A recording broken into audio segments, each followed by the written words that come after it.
Now, if you have you ever been to the Waakye seller? Waakye seller is looking for a particular meat, you can't find it. Oh yes, it happens. It happens. So this is what is happening. I'm looking for a particular meat in my store. I can't find it.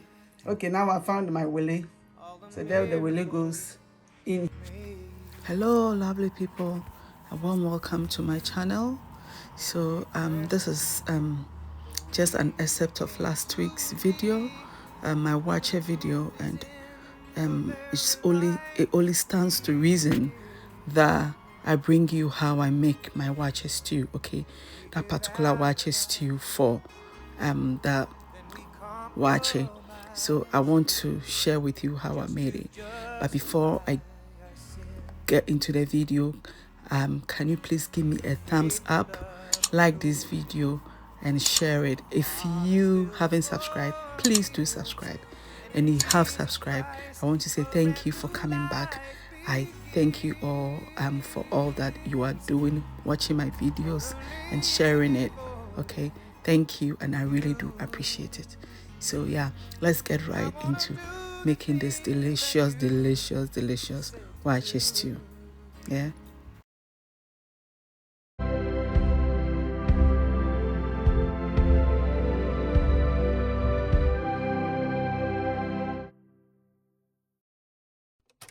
So first of all, we'll go through some of the ingredients. So here I have my beef. So this, I have the bones in this beef, and this is some goat meat. Okay. So we are going to be steaming both meats together. Okay, so these are the ingredients I'm going to be using. So I have some chili powder, I have curry powder, and then I have aniseed. Okay, so usually what I will add is I'll add some garlic, onions, and ginger blend, right? But I have it in a different form, which are my spice cubes. So instead of using the fresh, I'm going to be using this frozen one to steam my meat. Okay, so I have my green spice cubes, and I have my jollof spice cube, and I have my regular or my all-purpose spice cubes all there. Okay, so I have my salt too. So I'm going to put this meat together, the goat and the beef together, and I'm adding my spice cubes and the other ingredients. And just so you know, I'm going to be bringing you these recipes for my spice cubes very soon, so stay tuned and watch out for it. Okay, so I'm adding my salt. This is a lot of meat, and when you're steaming your meat, you have to season it very well with salt, because if it is not seasoned well and your stew is done and you eat a piece of meat, now you see that it's bland, just say so it's bland, and yet it's like as an so you need to make sure that there's a lot. Don't worry even cry if there's your beef become too salty, because don't forget it's going to go into the stew and then it's going to be neutralized. And smart way of cooking, I think far a bit, okay, so that your stew is always good. So when it is even, let me talk about it later.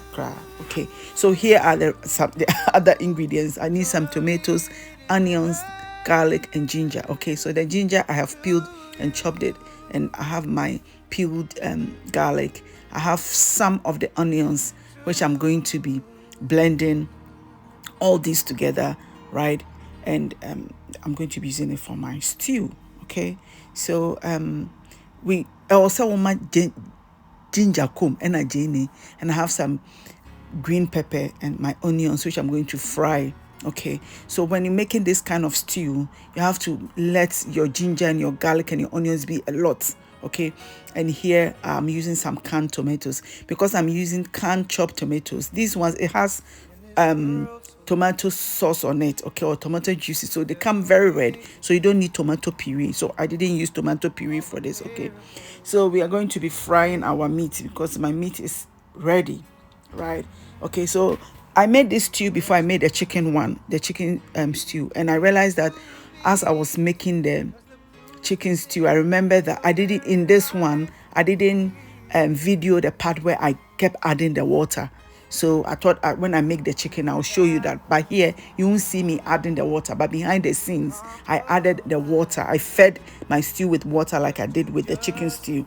Okay, so here I'm frying my beef and my mutton or my goat meat together. It's all They say, oh, you're lucky, you'll be winya. Right. It reminds me of my trial luck. Open good time there. Then you say, Namina Mabby, if you go to Mawana, how am I going to know which one is good, which one is beef? Please pray that you get what you want. Otherwise, never about life will be another fancy meat. A friend said beef or goat, or they are sure for, or they are sure have fun. So my beef and goat meat is ready. So I'm taking it out, and I fried it with some onions. So I'm not going to bother about those onions. I'll leave it there. But sometimes I take it out and I blend it with my other ingredients. But on this occasion, I couldn't be bothered. Okay, so I put everything aside. So once that is done, we'll start with the stew.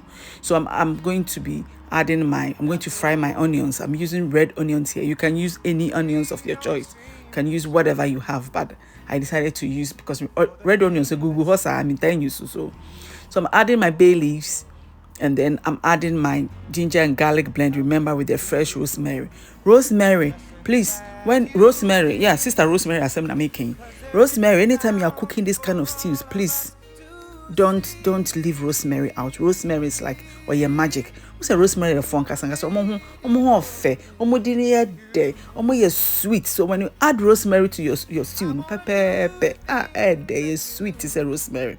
So I've added my chili powder, and I'm now pouring in my tomatoes. Okay, it's a lot of tomatoes. So if you look at my hand, measure my hand against the saucepan. You see the saucepan is huge. I made a lot of stew because I use some for jollof, and I use some for my waakye, and I give some out. My family friend. So it was a lot of stew. Okay, so it took a lot of time, but when you're making it at home, you don't need that much. Okay, so what is happening is I'm going to be cooking this, and I'm going to be feeding it with water, but then I'm not going to show it. That's why I made, as I said earlier, I made a chicken stew. Okay, so yes, you keep stirring it, and you keep, if you're not using a non-stick saucepan, make sure you're stirring and you're scraping the bottom. Okay, so here I'm frying my fish, the fish that I'll be adding to my stew. So I'm using mackerel here, right? And what you saw me sprinkle in the oil was flour. So I want the fish to be coated, but not to be coated with flour, baby. So when you sprinkle the flour in the oil, it doesn't coat, it coats the, what I'm trying to say, it coats the fish lightly, so thereby not letting it stick, because otherwise they will stick together, and they will stick in the saucepan or whatever, wherever you are doing. But here I'm using on stick, so still just so that they don't stick together. So if you can see, it's very lightly coated, and then it doesn't stick together. Okay, so here I'm going to go through my spices, okay, that I'm going to use for my stew.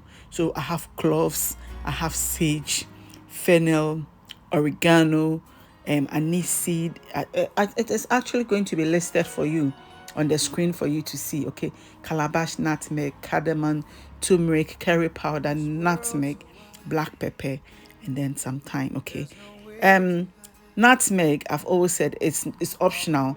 The things that are optional are the cardamom, the nutmeg, and oregano, sage are optional, but the rest of them, there is a must have. You definitely need it in your stew.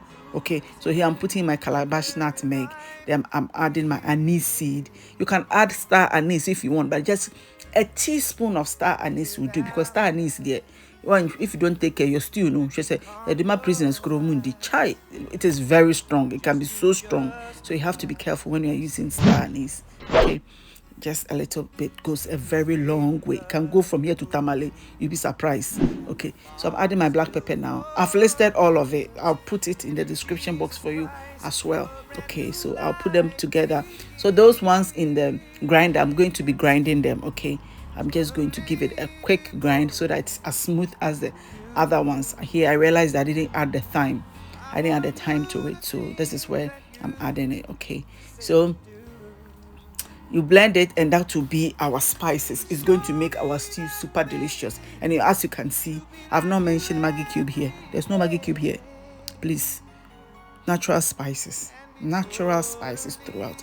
As much as possible, I will encourage you to use natural spice. We have it on our market. You go to Nima Market, you go to Mackerel, natural spices. Your shop, supermarket, Tesco's, Walmart, they have natural spices. So please make use of that. Why? Because it is very good and less of the MSG. Okay, I'm not saying you shouldn't use it to cry, but as much as possible. Ever since I heard Suunkwa Hono, Charlie, Suunkwa Hono, I cry around your life. So here, my stew. You can see that my stew has reduced considerably. If you remember, the beginning was full. It means I've been frying this all my life. I was frying. Okay, so I'm adding my spices now. Okay, so let me just address something right here for you. The oil. Okay, so it's people seem to have problem with the oil. Okay, so when we say that we are making, let me just give you a little bit of education around using oil. I'm adding salt to taste. I tasted it wasn't salty enough. I'm adding salt to taste, and then I'll pour in the stock from the meat. Okay, it also has salt and all that spices, so it's going to bump it up with seasoning and spices and everything to make it even nicer. Then I'll cook it down further. Then I'll scoop my own for my waakye, and the rest I'll give it out as I told you. Okay, so we are making stew, and it's Zongo stew, waakye stew. You need to fry this stew. For you to be able to fry the tomatoes, you need the oil. You cannot put nsuo or water to fry. It's not possible. You need oil. So at the beginning, if you couldn't see a lot of oil, but as time goes on, the oil resurfaces. It's telling you that your stew is ready. Okay, it's always about to be ready. Okay, so what the oil did was the oil served as a preservative. It preserved the stew. So you just imagine waakye was starting oil. Waakye didn't have fridge then to keep their stew in. Okay, so the oil will preserve the stew. Okay, that is why they added a lot of oil. And also say, waakye rather the stew no kosi tables fit and opa kopim enwumre. Dem ade na odo preserve a stew no. The oil needed to preserve the stew. So that is why they put the oil.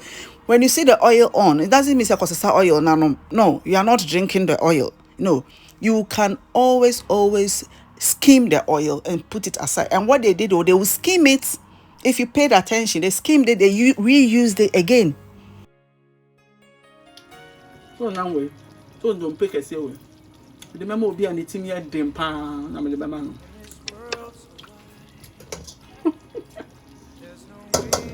So the oil is for frying the stew. It's not for doing anything else. I hope say my explaining. Okay, so once this is done, you skim it as much as you want. The oil, the stew, it's not when you say too much oil. Don't be bothered. You can always skim your oil.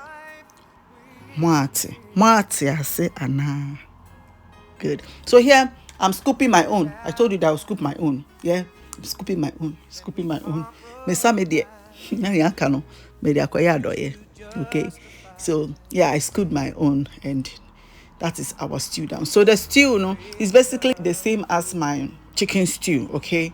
So when you follow that process with the meat now, and no. You've got your Zongo Waakye stew, okay?